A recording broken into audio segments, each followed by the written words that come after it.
வணக்கம். இந்த பருப்பு போலி செய்ய நம்ம கொஞ்சம் கூட மைதா இல்லாமல் வீட்டில் அரைச்ச கோதுமை மாவுலேயே வந்து நம்ம போலி செய்யலாங்க சாஃப்டாக. எப்படி செய்யலான்னு வாங்க வீடியோக்குள்ளே.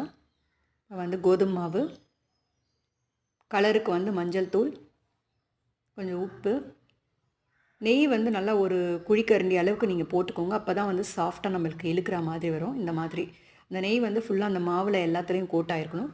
கொஞ்சமாக தண்ணி ஊற்றி நம்ம ஒரு சப்பாத்தி மாவு கன்சிஸ்டன்சிக்கு கொஞ்சம் இலகுனா மாதிரி இருக்கட்டும். நெய்யை வந்து மேலே தடவிட்டு நம்ம 1 to 2 மணி நேரம் வந்து அது அப்படியே இருக்கட்டும்.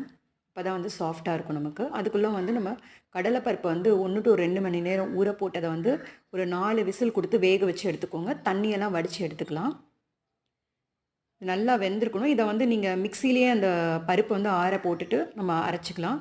இல்லைனா இந்த மாதிரி கரண்டியில் ஸ்மாஷ் பண்ண வருதான்னு பாருங்கள். இப்போ இதுக்கு வந்து நம்ம நாட்டு சர்க்கரை எந்த அளவுக்கு நம்ம பருப்பு எடுத்தோமோ அந்த அளவுக்கு வந்து நம்ம நாட்டு சர்க்கரை போட்டுக்கலாம்.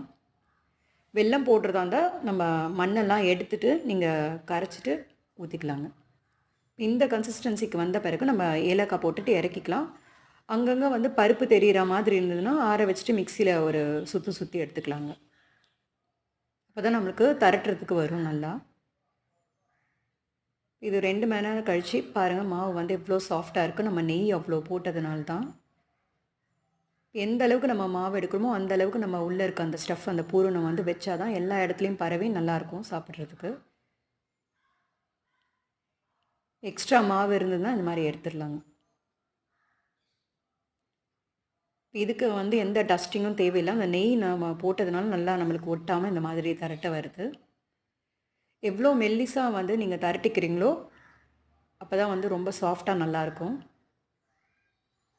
இதை வந்து நல்லா ஐ ஃப்ளேமில் வச்சு நம்ம சப்பாத்தி சுடுற மாதிரி சுட்டு எடுத்துக்கலாம். கடைசியாக இறக்கும் போது கொஞ்சம் நெய் போட்டு இறக்கிக்கலாங்க. இந்த மாதிரியே வந்து ஒன்று ஒன்றா நம்ம சுட்டு எடுத்துக்கலாம்.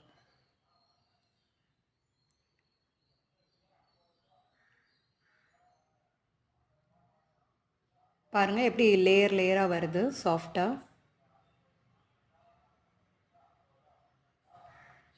நன்றி, வணக்கம்.